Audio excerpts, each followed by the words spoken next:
신실한 그리스도인, 이런 제목으로 함께 은혜 나눕니다. 인도에 맥스웰 선교사가 있었습니다. 인도는 다른 나라에 비해서 선교 사역이 매우 어려웠습니다. 왜냐하면 힌두교가 이미 자리를 잡고 있을 뿐만 아니라 지방마다 언어가 달랐기 때문입니다. 심지어 이 마을에서 저 마을로 가도 언어가 달랐다고 합니다. 그래서 새로 언어를 배워서 복음을 전하려고 하면 그 몇 배의 힘이 더 들어가게 되는 것이죠. 이렇게 어려운 선교 사역이지만 계속해서 복음을 전하며 다녔습니다. 한 번은 어느 마을에 들어가서 그 힌두교 사람을 붙잡고 말 좀 가르쳐 달라고 간청을 했습니다. 돈은 넉넉히 줄 터이니까 제발 말 좀 가르쳐 주시오. 예수를 믿든지 안 믿든지 상관하지 않을 테니 말만 가르쳐 주시면 됩니다. 자, 그런데 그 힌두교인이 거절을 하더랍니다. 그러면서 이렇게 말을 했습니다. 내가 소문을 들어서 알고 있는데 당신과 함께 있어서 그리스도인이 되지 않는 사람이 없다고 합니다. 그래서 싫습니다. 얼마나 아름다운 이야기예요. 이 선교사님과 함께 있기만 하면 그리스도인이 되는 거예요. 그리고 이 선교사님과 말을 하면 그 선교사님을 닮아가고 싶은 마음이 생긴다고 하는 것이죠. 이 선교사님은 선교사이기 전에 신실한 그리스도인이 된 것입니다. 오늘 본문에 보게 되면 신실한 그리스도인이 있어요. 자, 그러면 어떤 그리스도인이 신실한 그리스도인인지 오늘 본문 말씀 함께 살펴보며 은혜 나눕니다. 같이 한번 따라서 하죠. 첫 번째입니다. 돌아가는 사람. 1절과 2절에 있는 말씀이에요. 1절 제가 읽고 2절 같이 읽으시 바랍니다. 오라 우리가 여호와께로 돌아가자. 여호와께서 우리를 찢으셨으나 도로 낫게 하실 것이요 우리를 치셨으나 싸매어 주실 것임이라.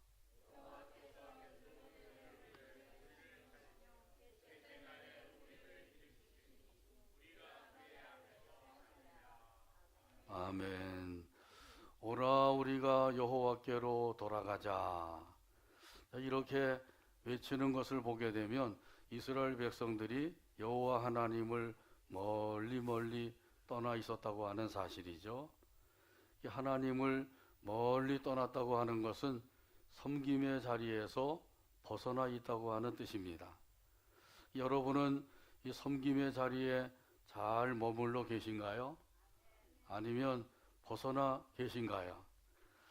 내 자리가 지금 어떠한 자리인가? 섬김의 자리인가? 아니면 섬김의 자리가 아닌가? 한번 자세히 살펴봐야 되겠죠? 옆 사람 살펴보지 마시고 자기 자신 잘 살펴보게 되길 바랍니다. 혹시라도 벗어난 자리에 있다고 하면 빨리 돌아가서 그 자리에 머무르면 되는 것이죠. 오라 우리가 여호와께 돌아가자. 이 말씀대로 돌아가기만 하면 되는 것이죠. 돌아가기만 하면 모든 문제가 해결되는 줄로 믿습니다. 여호와께서 우리를 찢으셨으나 도로 낫게 하실 것이요. 이 말씀대로 이루어지는 것이에요.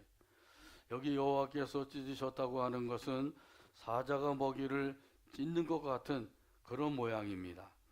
찢어 놓으셨다고 하는 것이죠. 비록 하나님의 백성이라도 범죄하고 돌이키지 아니하게 되면 그러면 하나님께서 찢으신다고 말씀하셔요. 이스라엘 나라가 남북으로 나뉘어졌습니다. 찢어졌다고 하는 말씀이죠. 왜 이렇게 되었나요? 이렇게 된 까닭은 솔로몬이 범죄했고 그의 아들 르호보암이 범죄했기 때문이에요. 이렇게 하나님의 백성이라도 범죄하고 돌이키지 아니하게 되면 하나님께서 찢으신다는 거죠. 나누어 놓으신다는 거예요.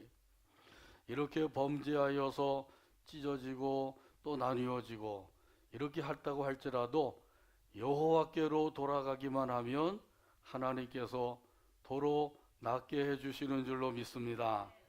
찢으시고 나누어 놓으셨다고 할지라도 합쳐 놓으시고 하나가 되게 하신다고 하는 말씀이에요.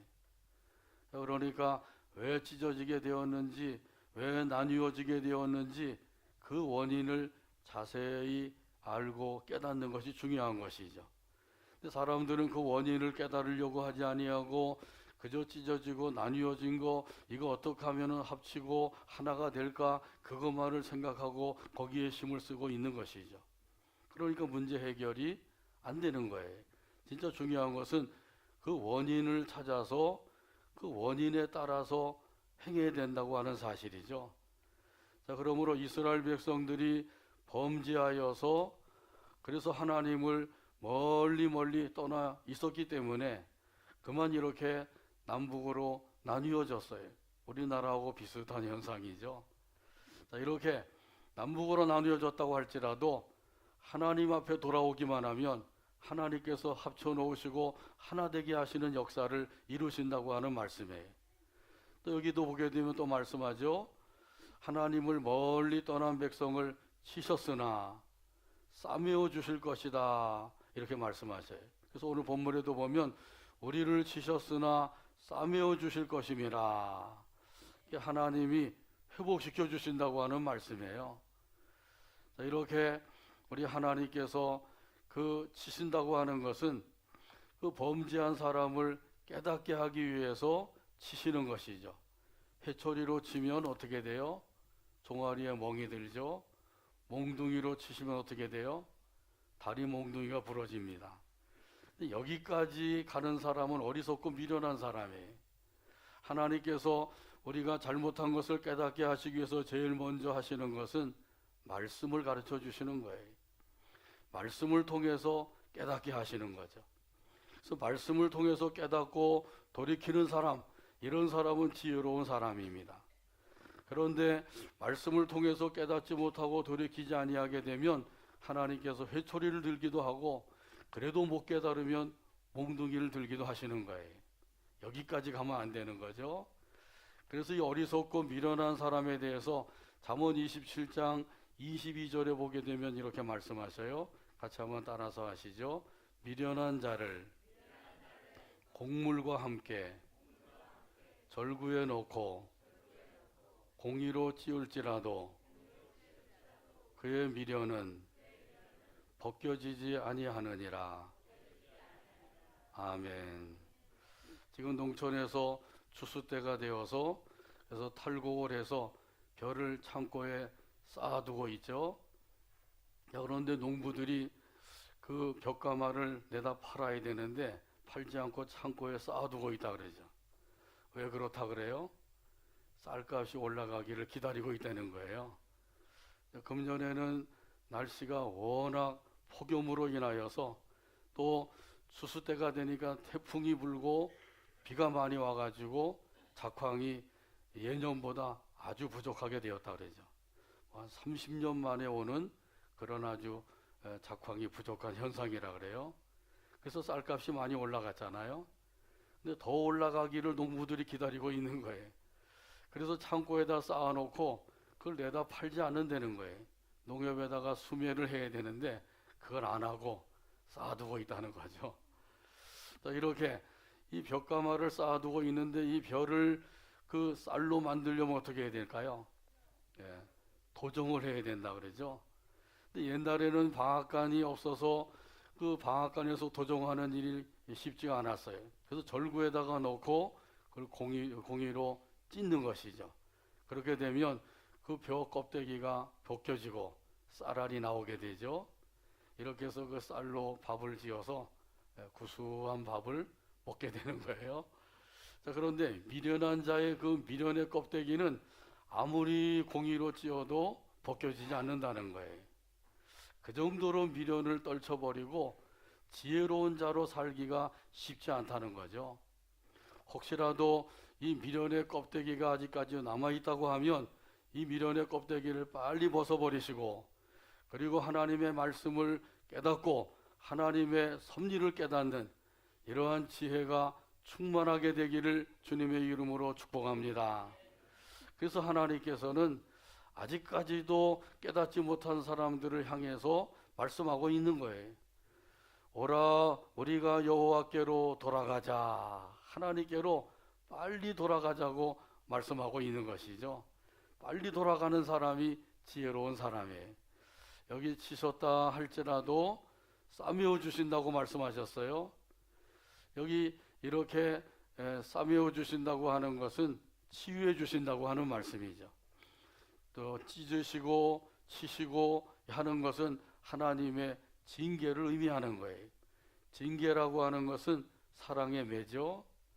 사랑하는 자녀들에게 징계하는 것 같이 하나님께서도 마찬가지로 사랑하는 자녀들을 징계하시는 거예요.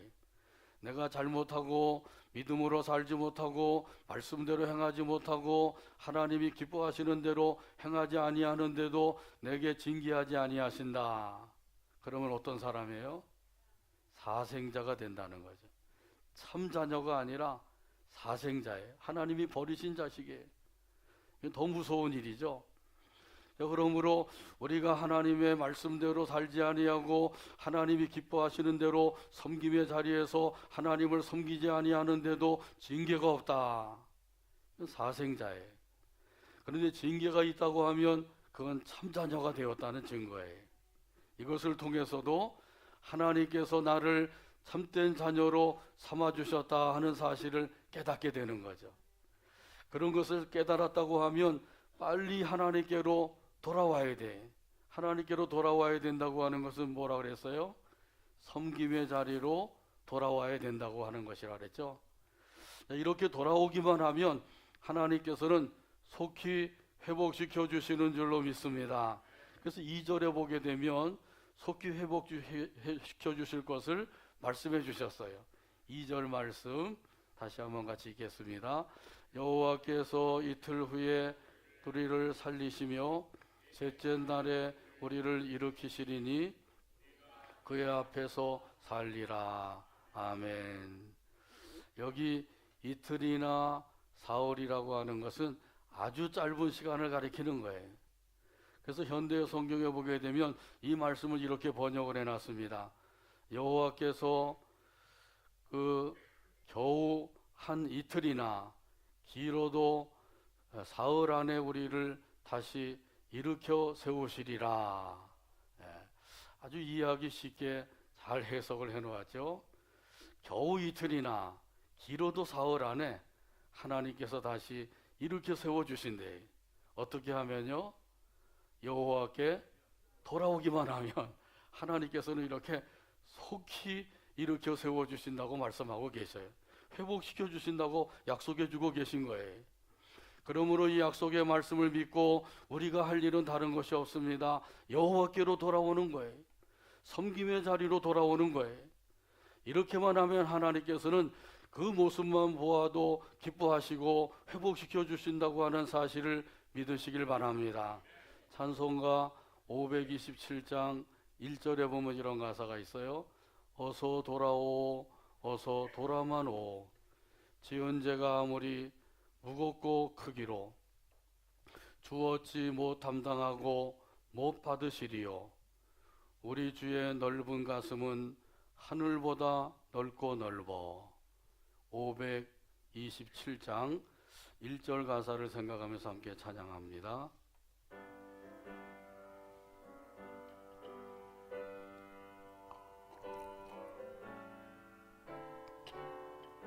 어서 돌아오 어서 돌아만 오.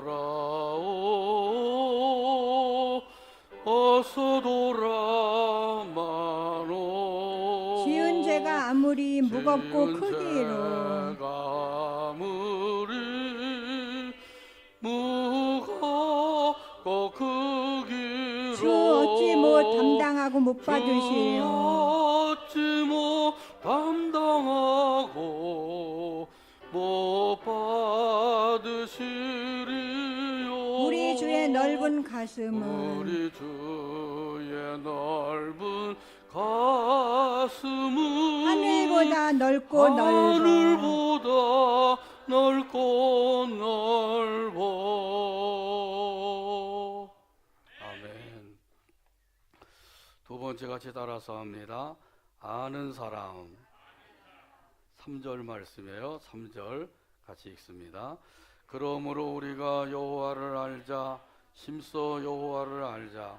그의 나타나심은 새벽빛같이 어김없나니 비와 같이 땅을 적시는 늦은 비와 같이 우리에게 임하시리라 하니라. 아멘. 여호와 하나님은 어떤 분이신가요? 거룩하고 자비로우신 하나님이십니다. 은혜가 풍성하시고 사랑이 크신 하나님이십니다. 긍휼이 많으시고 능력이 무한하신 하나님이십니다. 복의 근원이 되시고 복 주시기를 기뻐하시는 하나님이십니다. 창조주가 되시고 구원의 주가 되신 하나님이십니다. 선하시고 의로우신 하나님이십니다. 지금까지 쭉 하나님에 대해서 열거했습니다마는 이 하나님 앞에 붙어 있는 수식어가 이거 외에도 무궁무진한 것이죠. 우리 하나님은 워낙 위대하시고 거대하시고 그리고 측량할 수 없는 크고 넓고 깊으신 하나님이시기 때문에 우리 하나님을 한마디로 그 표현할 수가 없는 것이에요.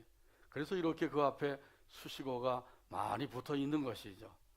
자, 그런데 여호와 하나님을 그 머리로 아는 것이 아니라 진짜 중요한 것은 가슴으로 알아야 된다고 하는 것이죠. 이 머리로 하나님을 안다고 하는 것은 지식으로만 안다고 하는 거예요. 이 지식으로 아는 것은 바벨론 왕 느부갓네살 왕도 잘 알고 있었어요. 그래서 바벨론 왕 느부갓네살 왕이 그 조서를 내린 그 내용에 보게 되면 하나님에 대해서 이렇게 말하고 있어요.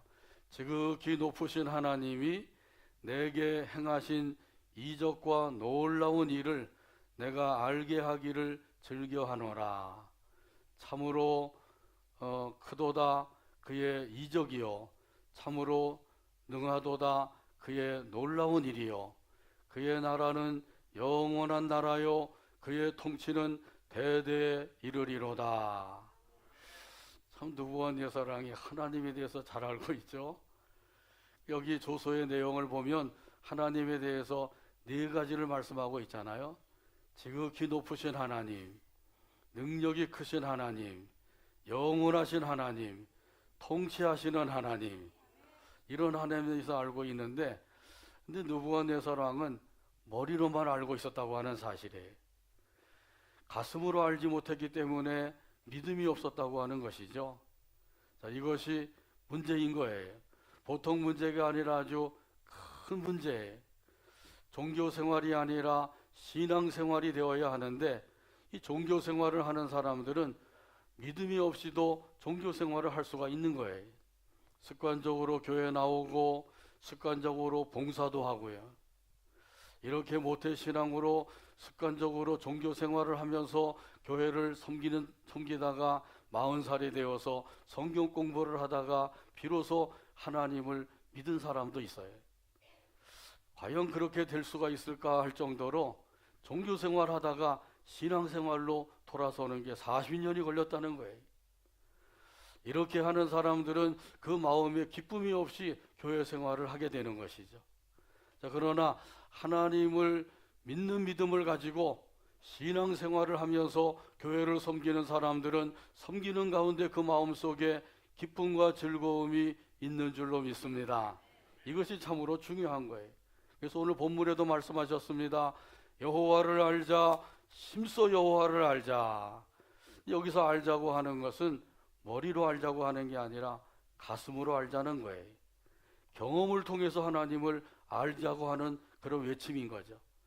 이렇게 아는 사람에게는 하나님께서 그 새벽빛같이 나타나게 되십니다. 오늘 본문에 말씀하시죠. 그의 나타나심은 새벽빛같이 어김없다니. 하나님께서 새벽빛같이 나타나신대. 칠흑같이 캄캄한 밤이 지나게 되면 무엇이 오게 되나요? 새벽이 오게 되죠. 자, 이것은 지구가 그 종말이 오기까지는 반드시 오는 것이에요. 아무리 밤중이 칠흑과 같이 캄캄한 밤중이라고 할지라도 전혀 앞을 분간할 수 없는 그런 밤중이라도 할지라도 반드시 새벽은 오는 것이란 말이죠. 또 새벽이 오면 시간이 흘러서 아침이 되고 태양이 떠오르게 되면 온 천지가 환하게 밝아지게 된단 말이죠. 이런 것처럼 하나님의 빛이 비춰지게 되면 그러면 그 비춰지는 영혼 속에는 하나님의 빛으로 밝아지게 되는 줄로 믿습니다. 그 영혼이 하나님의 빛으로 밝아지게 되면 이런 사람들은 기쁜 마음을 가지고 찬송하며 살게 되는 거예요. 내 영혼의 햇빛 비치니 주 영광 찬란해. 이 세상 어떤 빛보다 이 빛도 빛나네. 주의 영광 빛난 광채 내게 비춰 주시옵소서. 그 밝은 얼굴 배울 때 나의 영혼 기쁘다. 할렐루야. 집에 가서 꼭 한번 불러보시길 바랍니다. 이 또한 하나님을 가슴으로 아는 사람에게는 하나님께서 늦은 비를 내리시는 것 같이 임하여 주신다고 말씀하셨어요. 여기 늦은 비라고 하는 것은 곡식이 익어갈 때에 내리는 비예요. 이 비가 잘 내려야만 곡식이 잘 연글어서 작황이 좋게 되는 것이죠. 자, 이런 것처럼 하나님께서 우리에게 늦은 비와 같이 임하시게 되면 그 사람에게는 반드시 열매가 풍성하게 맺어지게 되는 줄로 믿습니다. 그래서 여기 우리 예수 믿는 사람들이 맺는 열매, 신실한 그리스도인이 맺어야 될 열매가 있는데 그 열매는 어떤 열매예요? 성령의 열매, 또 빛의 열매, 의의 열매, 선한 열매, 아름다운 열매, 이런 열매들을 주렁주렁 맺게 된다는 말씀이죠. 하나님을 가슴으로 아는 사람에게 늦은 비와 같이 하나님이 임하시면 그 임하시는 사람에게는 이러한 열매들이 주렁주렁 맺어서 우리 하나님 앞에 영광을 돌리게 되는 줄로 믿습니다. 자, 그래서 이렇게 하나님을 가슴으로 알자, 경험으로 알자 외치고 있는 거예요. 이렇게 우리 모두가 다 하나님을 가슴으로 하셔서 그 영혼의 기쁨을 가지고 사시고 삶의 열매를 맺어서 우리 하나님께 영광 돌리며 살아가게 되기를 주님의 이름으로 축복합니다. 옆 사람에게 말씀해 주세요. 하나님을 가슴으로 아는 사람이 되세요. 이렇게 되기를 축복합니다. 세 번째 마지막으로 같이 따라서 하죠. 사랑하는 사람. 6절 말씀이에요. 6절 같이 읽습니다. 나는 인애를 원하고 제사를 원하지 아니하며 번제보다 하나님을 아는 것을 원하노라. 아멘. 하나님이 원하시는 것이 무엇이라고요? 인애, 다시 말하면 사랑이죠. 제가 고등학교 다닐 때 우리 학년에 인애라고 하는 여학생이 있었어요. 아주 예쁜 여학생이 있었는데 여기 인애라고 하는 것은 사랑이라고 하는 뜻이에요. 지금 이 시간에도 하나님께서 여러분에게 원하시는 것은 사랑인 줄로 믿습니다. 하나님께서 원하시는 이 사랑의 삶을 살아야 되는데 하나님께서 말씀하신 대로 사랑해야 되는 거 알고 사랑하는 마음도 있는데도 불구하고 막상 사랑을 해야 될 때는 가서 사랑이 나가지 아니할 때가 있단 말이죠. 왜 그럴까요? 사랑해야 되는 것도 알고 사랑하는 마음도 있는데도 사랑이 나가질 않아요.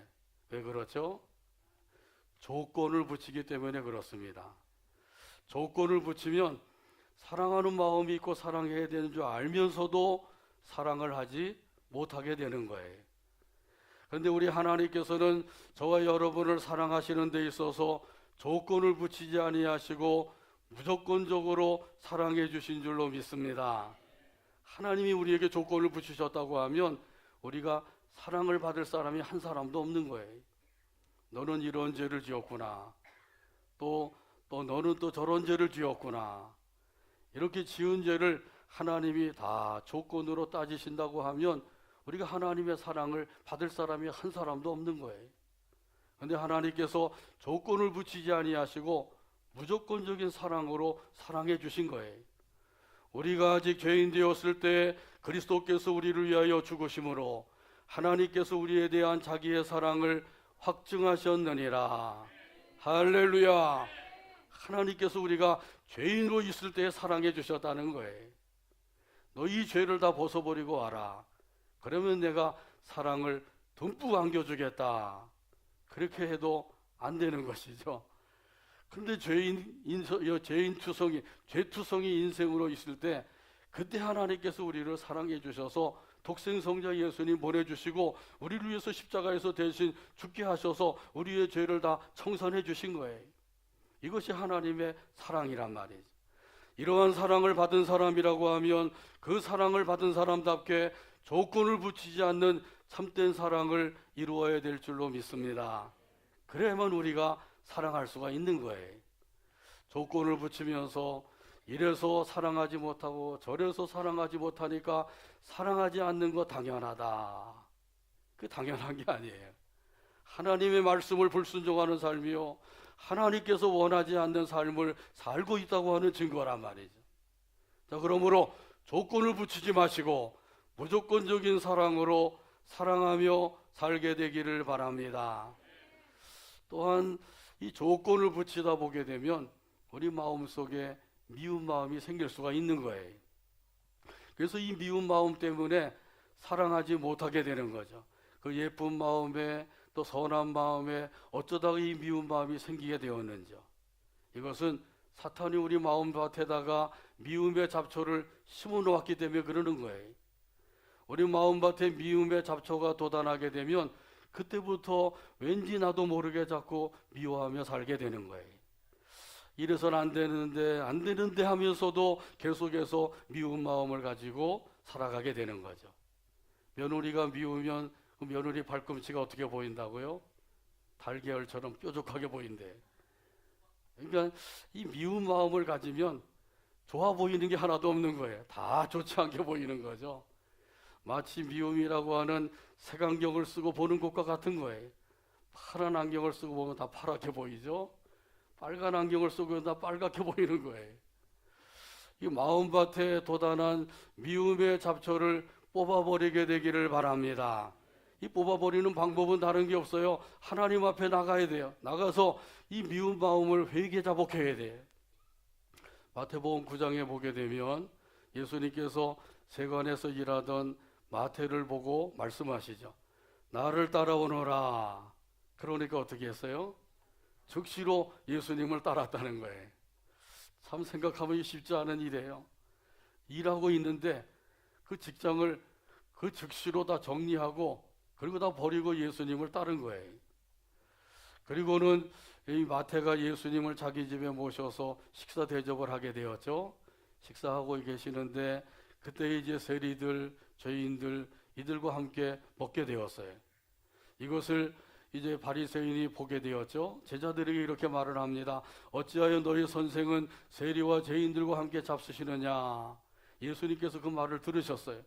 그래서 그들에게 이렇게 말씀을 하죠. 건강한 자에게는 의사가 쓸데없고 병든 자에게 쓸데있느니라. 내가 긍휼을 원하고 제사를 원하지 아니하노라 하신 그 뜻이 무엇인지 배우라. 이렇게 말씀하죠. 자, 이 말씀은 오늘 본문 말씀을 인용해서 하신 말씀이에요. 인애를 원하고 제사를 원하지 아니한다. 긍휼을 원하고 제사를 원하지 아니한다. 같은 내용의 말씀이죠. 이 바리새인들은 왜 그렇게 예수님을 쫓아다니면서 예수님에 대한 비방과 정죄를 일삼으며 살았나요? 무엇 때문에 이 죄 없으신 예수님, 티도 없고 흠도 없으신 예수님을 비방하고 정죄하게 되었을까요? 그것은 사랑이 없고 그 마음속에 율법만 들어있었기 때문이에요. 사랑은 없고 율법만 들어있으면 자기가 가지고 있는 율법의 잣대를 가지고 예수님을 재다 보니까 예수님을 비방하고 정죄할 수밖에 없었다고 하는 사실이죠. 사랑의 마음으로 봐야 됩니다. 사랑의 마음으로 대하여야 합니다. 사랑의 잣대를 가지고 재워보면서 살아가게 되기를 바랍니다. 그러면 비방하고 정죄하고 헐뜯는 것이 아니라 사랑하면서 살게 되는 줄로 믿습니다. 혹시라도 이 바리새인이 우리 마음속에 들어와 있다고 하면 빨리 몰아내야 되겠죠.